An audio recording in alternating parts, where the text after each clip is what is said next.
Okay, everybody, back at you here with your flower of the week. So, just been busy at this one particular flower.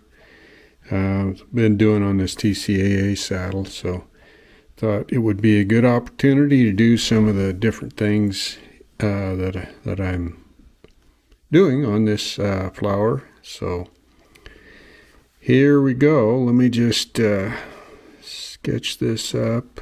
So this flower is a 4-petaled flower, which I kind of patterned after the Idaho syringa, but of course the syringa is white, which I was unable to pull a rabbit out of a hat and make it a lighter color without using some acrylic paint, and I'm not too crazy about that, so we just decided to go with a red, and I'll show you how I dye this red here after I get done stamping it. So I like to go with kind of a more or less random kind of shapes that maybe appear a little bit more like they may occur in nature. So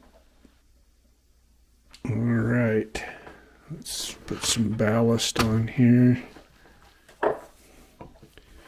Okay, I'll show you what I've been doing here. This is a little shader, a line shader that really small that I made, and then I came in with a very coarse checkering file that lays down only about, well, I don't know how many lines, maybe 3 lines in this little shader. So I'm coming up, I've got the shape of the tool is kind of a teardrop shape like a lot of your shaders are. And my center one, and then that's long, and then it's flanked by smaller ones here.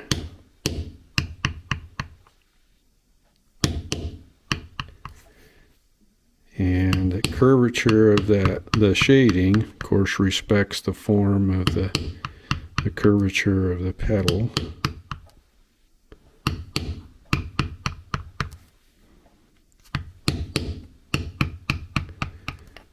So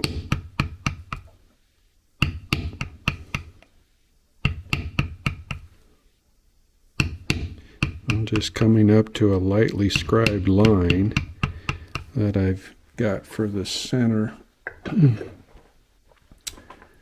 Let's see, to go with this is a round smooth cedar.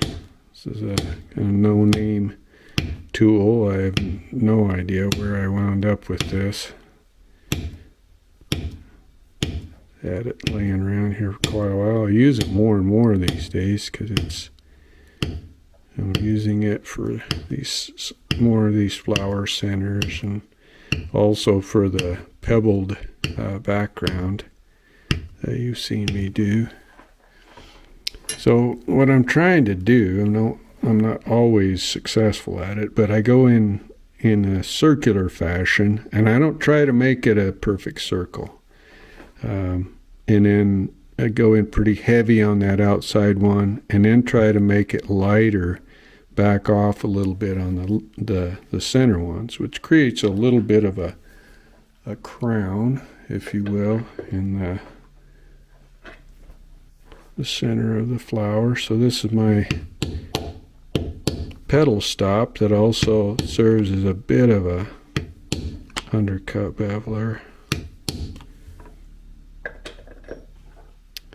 Now I come in and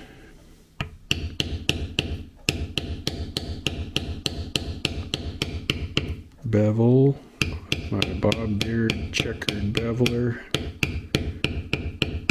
If you don't have a good set of checkered bevelers, then you need to, it should be one of the first acquisitions. I've not seen any cheap checkered bevelers that were worth anything. So, and beveling is one of those things that you do the most of. And I know I've probably said this before, but when I got my first set of checkered bevelers from Don King years ago, I'd been using some smooth bevelers. I didn't even know what a checkered beveler was.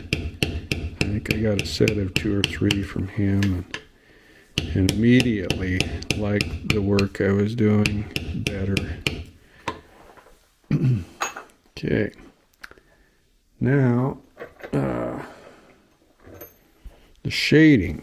For the shading, this is something a little bit different than I've been doing here on a lot of stuff. So what I've got here is a pear shader, same thing as the earlier one that is shaded around the center. As far as what I've made this thing, and it's just made out of a cheap craft tool and got it pretty much a conventional shape as you would expect on a shader, and then used a checkering file and laid down some lines in there. So what I'm doing is kind of framing up each of these petals, and I'm rocking the tool back so that it goes in deep on the heel end of the tool. And I'm coming up to, but not quite coming off the edge. So I want to retain that little bit of a rim around the outside edge of each petal.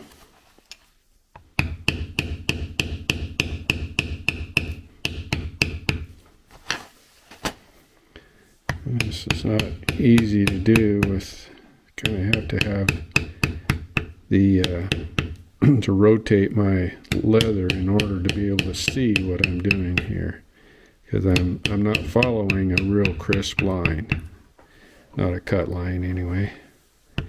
So need to be able to see where I'm going. Oh, you can see that kind of laid down some texture in a somewhat of an organic fashion. I can see that I didn't bevel around the outside of this. So got this pie-shaped beveler, I guess you would say it is. Sharpen up those points. And now I'm pretty well done with the shading and so on and so forth, but I'll show you a little something on how I color this. So I've got some red dye, and I cut it a lot with just all denatured alcohol or isopropyl alcohol. I think this is denatured alcohol. I guess it doesn't really matter. It's all kind of a similar deal. So I go in and just cover everything with one coat. And it's just a cheap little brush I'm using here. And coming up to my seeds for my center.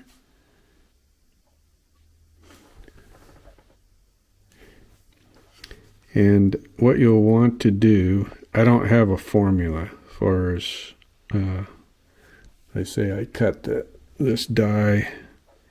I don't have a formula, but I know it must be, shoot, it could be 50 to 1. It's highly diluted. Just pure color out of the jar is way too garish for this kind of thing, for a muted treatment that I want more of a subtle look. So what you'll want to do is just experiment on some scrap to find out what combination you like. And you're better off making it cut more than too much, because you can sneak up onto where you want to be, and this is an example of that. So I want to keep that high spot in the middle of each petal. I want to keep that. I just want to darken up and add a little more color to the areas. See, I'm also keeping away from that rim around the rim of the petal that I spoke about a moment ago. So, of course, what happens with the dye is it evaporates and leaves the pigment on the petals. So you get a kind of a feathering effect, I guess, a shading. It's naturally shaded. So it's always going to be more. It's going to be darker than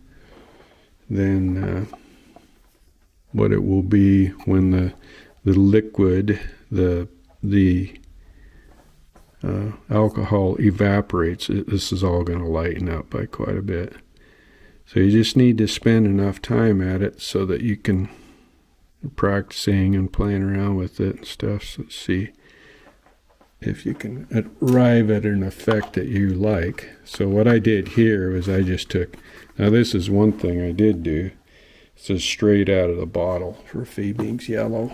Of course, the thing with yellow is that it's it's a lighter color by nature anyway, and so it's more difficult to achieve a yellow color. If you cut it very much, then it's going to be really washed out. So I just use pure color out of the jar for yellow. But you can already see where it's starting to lighten up a little bit. So it's going to wind up with a bit of a pastel look. So there you have it. That's the flower that I've been working on here, and with a little bit of experimentation, you can get some pretty cool color. I used to not be too big of a fan of color, but I think if it's well done and layered like this, it creates some effects, I think, that enhance the organic kind of lifelike look that you might see in a flower.